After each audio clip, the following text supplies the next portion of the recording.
to break down what's been going on in New England. I told you guys earlier on the video that I posted this morning, Overreaction Monday. If you haven't checked it out, go check it out now. But two receivers, Ja'Lynn Polk and K.J. Osborn, are voicing their frustrations not in the locker room, not in-house, but on social media. And I'm going to break down my thoughts on it and let you guys know what these receivers are saying, because obviously their production level is not satisfactory. So we're going to break that down in just a moment. But first things first, I'm going to point the finger at Alex Van Pelt. If you've got not one, but two receivers not happy about their level of production, I'm calling out the play caller in Alex Van Pelt. And honestly, I'm just kind of sick and tired of him being the offensive coordinator. So if you guys want to fire Alex Van Pelt, type F for fire. Or if you think he should be a part of the rebuild for the next 10 games, then type K for keep.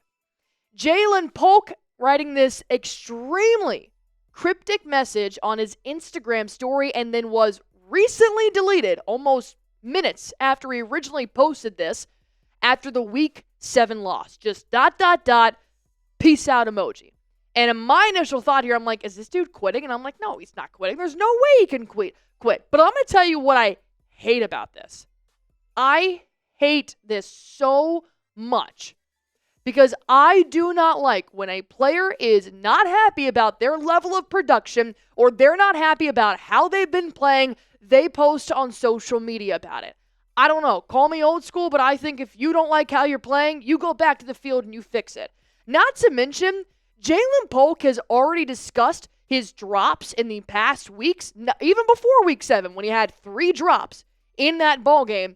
Here's what he had to say about his mental health and how he's dealing with the rookie jitters and does he have rookie jitters? Because Jerod Mayo said that, he's just got some things to work through. Well, Polk doesn't seem to agree, so I'm not dealing with any mental problems at all. Number one, that's great. That's good news. No mental problems. I believe I have the best hands in the league. So I feel like my drops, that's not an issue at all. Guess what? You continue those issues in Week 7. I will tell you right now, it is an issue. If you drop a pass every once in a while, that happens. That's the game. But every single pass that is thrown to your chest in the triangle motion falls, that is your problem. And if you think you have the best hands in the NFL, I love that confidence. Keep spewing that confidence game in and game out, but you have got to prove it.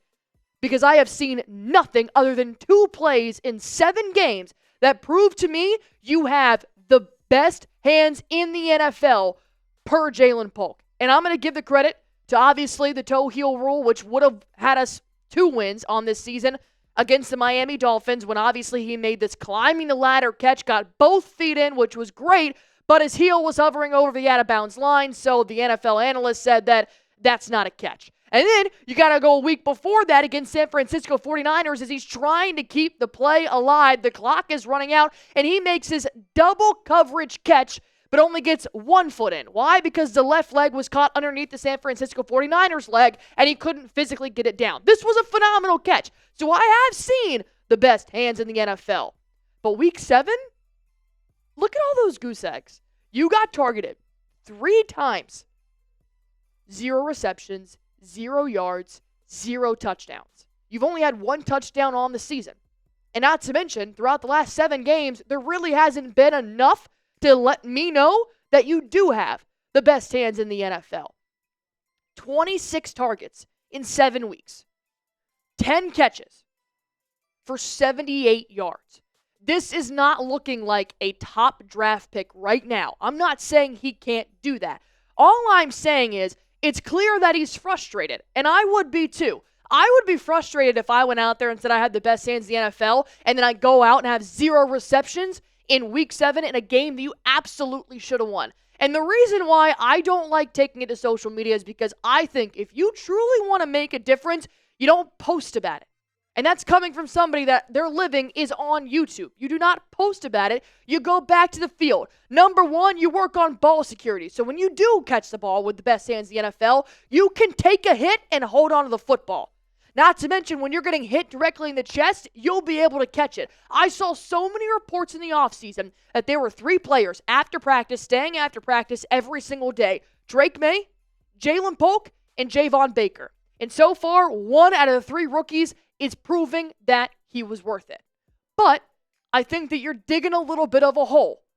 just for yourself, when you go out there and you put it in the media world, you put it on Instagram, you put it on Twitter, when you voice your frustrations to the media, I think that has now opened up a whole new theory and a whole new topic around you other than just he's a rookie and he's going to grow. Now you're starting all these rumors that he's not happy there. What's Ja'Lynn Polk's new role? Ja'Lynn Polk is now being called out for having the best hands in the NFL, but he keeps dropping the ball. Now you have put the spotlight on yourself. And that could be a good thing. Maybe the rookie wants that. But nonetheless, just don't post about it on social media until you go to the field and you work on it and you want to get better first at practice. That's just my opinion on it. But clearly, there is something else going on in New England because another wide receiver also went out to social media and posted his frustrations about the lack of playing time. And then when he does get in, it's not enough. And that's K.J. Osborn. Obviously, this is a veteran we're now dealing with. He's been through this. He's been with several teams. So now he's playing for New England. And ultimately, it just doesn't seem to be fitting him per this post I'm about to show you. But first things first, if you guys want to go ahead and test your skills on the #1 daily fantasy sports app, PrizePicks, I highly suggest doing so now. I love playing PrizePicks. Honestly, I play this probably more than I should, but when I've won over 25 entries and over $1,000, I just keep coming back. And if you guys are looking to play, it's super easy. All you have got to do is pick more or less on a player's projected stats, and you can win up to 100 times your money on PrizePicks with as little as 4 correct picks. PrizePicks is the best way to get action on sports in over 30 states, including Cali, Florida, Georgia, Texas, and they always have great deals. Right now, the deal that I'm in love with is the Anthony Edwards. At least 1 point, you win. It is truly that easy. Not to mention, on my picks for tonight, I do have a Goblin and a Demon. A Goblin is an easy pick, which means it's more than likely going to happen, but the payout's not as much. Whereas a Demon, it's a lot harder to happen, but it pays a lot more. These are my PrizePicks. If you guys want to copy them, do so. If you want to make your own, super easy. All you have to do is download the PrizePicks app, use code CLNS, get $50 instantly after you play your first $5 lineup. Download the app today, use code CLNS, and get $50 instantly after you play your first $5 lineup. PrizePicks, run your game. K.J. Osborn ended up posting this on his Instagram story as well with a message that was originally speculated to be his agent, but then cleared that it was not his agent, so now this is just an unspecified person. Basically, the blue message just says, I know you're frustrated, I know you're not getting the playing time that you want, and I know that this is not how it's supposed to go, but you got to focus on you. And of course, he is just responding saying, appreciate that, and all glory to God. And I don't blame him. K.J. Osborn's level of production has gone down significantly since the start of the season to the last 3 weeks. In Week 5, he was inactive. In Week 6, he just didn't play. And then Week 7, some rumors are saying that he was supposed to be inactive, but turns out he was actually notified at 11 p.m. on Saturday night that he will be playing in London on Sunday, and I'm speculating that maybe because Javon Baker was listed with an illness is why K.J. Osborn did end up getting some playing time. But when you look at the wide receiver depth chart, if I'm K.J. Osborn, I am going to be a little bit pissed because I do think that K.J. Osborn, he's a good veteran. But there is a reason why he dropped wide receiver 3 for the Minnesota Vikings last year. And obviously they got Jay Jets and they got other resources. But still, he may be hitting that point where maybe he's just not the best wide receiver in a depth chart. And I do think that right now Demario Douglas needs to be your wide receiver 1. But they're still treating Ja'Lynn Polk as their wide receiver 1. But K.J. Osborn in Week 7, he proved that he should be getting more reps. I have never thought that K.J. Osborn should be getting less reps. He got 3 targets, 2 receptions for 26 yards. That's averaging 11 yards a catch, and he had 1 touchdown. Did it come in garbage time? Yeah, but you know what? It made the box score look a little bit better. So K.J. Osborn proved with Drake May he can be successful. And Jerod Mayo even talked about this earlier on the Greg Hill show, and he said, look, I understand players' frustrations, and I would hope so. Jerod Mayo was a player himself once. He understands that you're going to get frustrated with your playing time. This is the NFL. Everybody's just as good as you.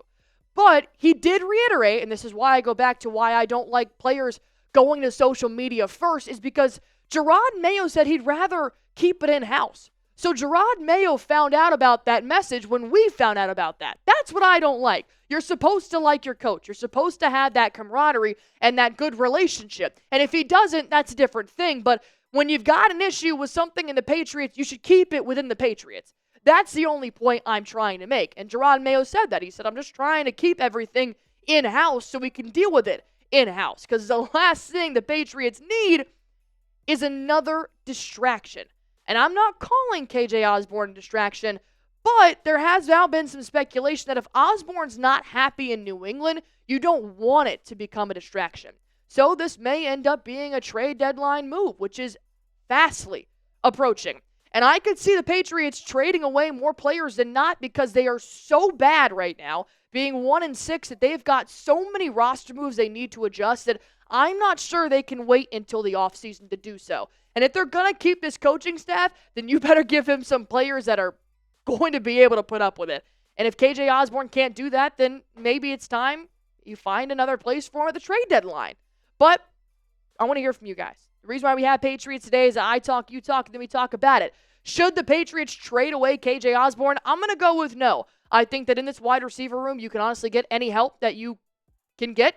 And I think KJ Osborn is a good move the chains type of wide receiver, and he's a veteran in a very young wide receiver core. So I'm going to go with no, but you guys let me know what you think. And as always, if you want to still talk about Patriots outside of YouTube, follow me on Twitter at ARBarefoot. And as always, hit that sub button for me.